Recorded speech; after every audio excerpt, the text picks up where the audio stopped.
दंगाइयों से तो वो मिलेंगी ना।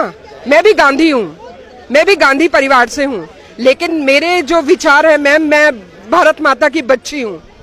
मैं इस तरह से नहीं करूंगी कि मेरे को वोट बैंक चाहिए, मेरे को मेरा वोट बैंक नहीं चाहिए।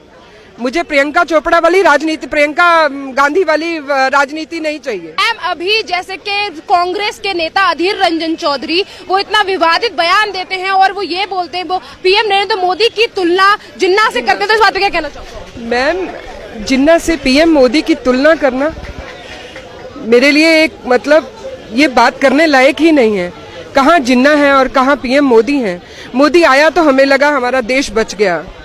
मोदी जैसा जब प्राइम मिनिस्टर बना तो हमें लगा कि हाँ अब देश जो है कुछ सुरक्षित हाथों में है। मैम जब उनकी मैंने रैली पहली बार जब वो पीएम बने, प्राइम मिनिस्टर बने और वो उतर रहे थे फ्लाइट से तो हमारे रास्ते रोके गए। जब रास्ता रुका, वो जा रहे थे काफिला उनका, तो मुझे आंखों में आंसू थे मेरे कि पहली बार हमारा कोई प्राइम मिनिस्टर ऐसा है। क्या जिन्ना के लिए हमारी ये फीलिंग्स आएंगी? तो ये इस तरह से विवादित बातें करना उनको शोभा नहीं देता। इतने बड़े वो नेता हैं तो वो नेता बड़े हैं तो बड़प्पन दिखाएं, बड़ी बात करें। इतनी छोटी और ओछी बातें अच्छी नहीं लगती। और मोदी जी तो बार बार कहते हैं कि ये नागरिकता बनाने के लिए है, नागरिकता देने के लिए हम ये संविधान लाके आए हैं। नागरिकता आपकी छुड़वा नहीं रहे, लेकिन उनको जिद अड़ी है। अरे जात पात पूछे नहीं कोई, हरि को भजे सो हरि को होई। क्या रखा है इस चीजों में? इसको लेकर भी वो ये कहने की कोशिश करते हैं कि पीएम नरेंद्र मोदी है जो बहुत ज्यादा झूठ बोलते हैं, जो कि राष्ट्रवाद के लिए खतरा है। तो मैम वो सच बोल रहे हैं। ये तो सारी दुनिया जानती है कि एक अकेला जो है वो सैनिक है, वो एक कमांडर है और पीछे उसको खींचने वाले हैं। जितने लोग हैं उसको खींचने के लिए खड़े हैं। लेकिन मोदी आज भी मजबूत है और मजबूत रहेगा। आज भी सरकार उसी की और कल भी वही आएगा। अब जैसे कि महाराष्ट्र में, अब जैसे कि राजस्थान में इतने सारे बच्चे मरे गए, उन्हें तो देखने प्रियंका वाड्रा वहाँ पे जाती नहीं है, पर उसके बावजूद भी वो यूपी में चली जाती हैं, जो उन दंगाइयों को देखने जो कि देश की संपत्ति में आग लगाते हैं। मैम दंगाइयों से तो वो मिलेंगी ना। मैं भी गांधी हूँ, मैं भी गांधी परिवार से हूँ, लेकिन मेरे जो विचार है मैम, मैं भारत माता की बच्ची हूँ। मैं इस तरह से नहीं करूंगी कि मेरे को वोट बैंक चाहिए, मेरे को मेरा वोट बैंक नहीं चाहिए।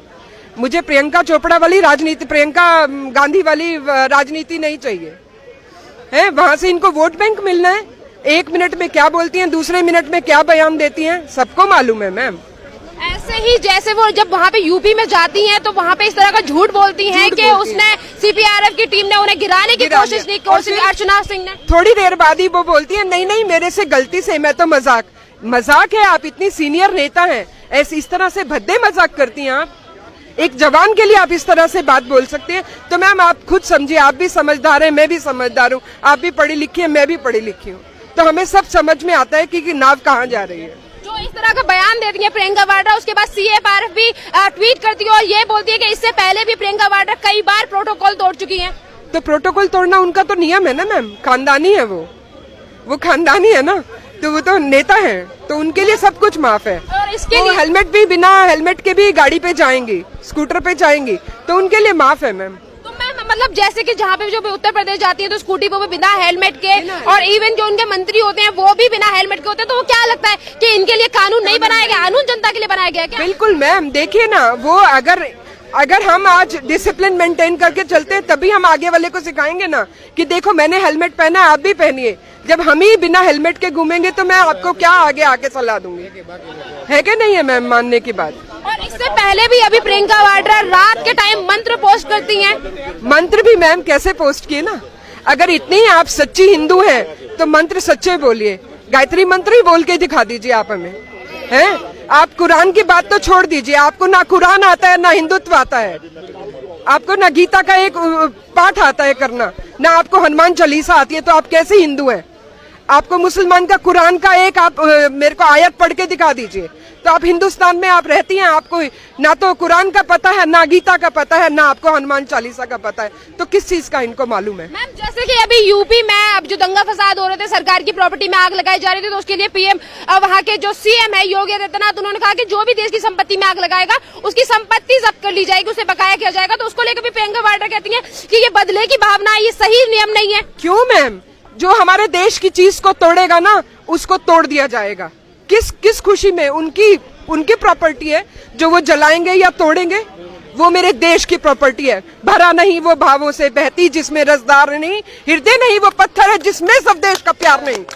तो ये इतना ज्यादा प्यार क्यों दंगाइयों के लिए, इतनी ज्यादा भावना क्यों, उन्हें क्यों बचाना चाहती है? वोट कौन देगा फिर? वोट कौन देगा? वोट चाहिए ना। आज हिंदू एक है और एक रहेगा, और गर्व से कहो हम हिंदू हैं। मैं गर्व से कहूंगी मैं हिंदू हूँ, मैं हिंदू भारतीय हूँ, मैं इंडियन हूँ। I am proud to be an Indian and I love to be an Indian.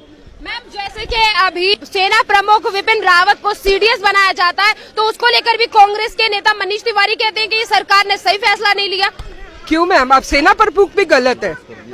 सेना प्रमुख गलत नहीं हो सकता मैम। नरेंद्र मोदी भी गलत, सेना प्रमुख भी गलत, सारी दुनिया गलत, एक वही सही। वो सही है मैम, वो सही है मैम। जो रास्ता चल रहा है वो मोदी जी है, हम मोदी जी के साथ हैं और आज हैं, और कतरा कतरा इस खून के लिए हम अपने देश के लिए बहा देंगे मैम। आज अगर मोदी जी कहें जाइए, आज मैं 51 बरस की हूँ मैम, आज मेरे को देश की सीमा पे खड़ा कर देंगे, मैं अपनी जान देने के लिए तैयार हूँ। ये सिर्फ आया, ये जज्बा आया हमारे को मोदी जी की वजह से। ये पहले जज्बा नहीं था मैम, किसी हिंदू की हिम्मत नहीं थी पहले। आज मैं खड़े आके आपके माध्यम से ये बात देश देश में पहुंचाऊंगी। मैं अपनी जान न्योछावर करने के लिए तैयार हूँ इस देश की धरती के लिए। मैं विपिन रावत ने एक बयान भी दिया था, जिस तरह से दंगाई देश की संपत्ति में आग लगा रहे हैं, तो उसके लिए उन्होंने कहा था कि जो विपक्षी पार्टियां लोगों को बरगला रही हैं और जो देश की संपत्ति में आग लगाई है वो ठीक नहीं है, बल्कि लोगों को प्रेम भावना दिखानी चाहिए। तो उसको लेकर भी असुद्दीन ओवैसी कहते हैं कि हद में रहना चाहिए विपिन रावत को। ओवैसी, उनकी नसीरुद्दीन जी की तो बात ही ना करिए ना। असुद्दीन ओवैसी, हाँ असरुद्दीन ओवैसी ना, असुद्दीन नहीं असुद्दीन ओवैसी वाले ना।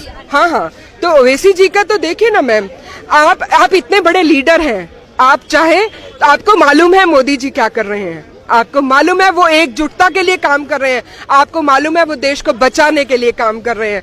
तो लेकिन अगर यही काम अगर अच्छाई के लिए आप करेंगे तो अच्छा होगा मैम, देश प्रॉस्परस होगा, देश आगे बढ़ेगा। लेकिन वो नहीं चाहते कि देश आगे बढ़े, वो देश को पीछे की तरफ क्यों धकेल रहे हो? आप मुसलमानों को इकट्ठा कर रहे हैं मैम, उनको जोड़िए। कहते हैं ना, देश आप हैं तो आपकी ताकत है, तो आपकी जबान है, आप उससे जोड़िए। आप इतना अच्छा बोलते हैं, आप इतना बढ़िया आपका वक्तव्य है, उस वक्तव्य के माध्यम से देश को तोड़िए नहीं, देश को जोड़िए। कांग्रेस के नेता नसरुद्दीन सिद्दीकी बोलते हैं कि हम देश के वफादार नहीं है, क्योंकि वफादार तो कुत्ते होते हैं। तो मैम वो वफादार कुत्ते, हम कुत्ते मंजूर है ना मैम, हम वफादार हैं। आज देश के लिए हम अपने आप को चिनवा देंगे। हमें आप ऑर्डर करिए मैम, हम सीमा पे जाके हम खड़े होंगे। ये ललकार के आपके माध्यम से हम कह रहे हैं मैम। जय हिंद। सीएम अशोक गहलोत जब उनसे पूछा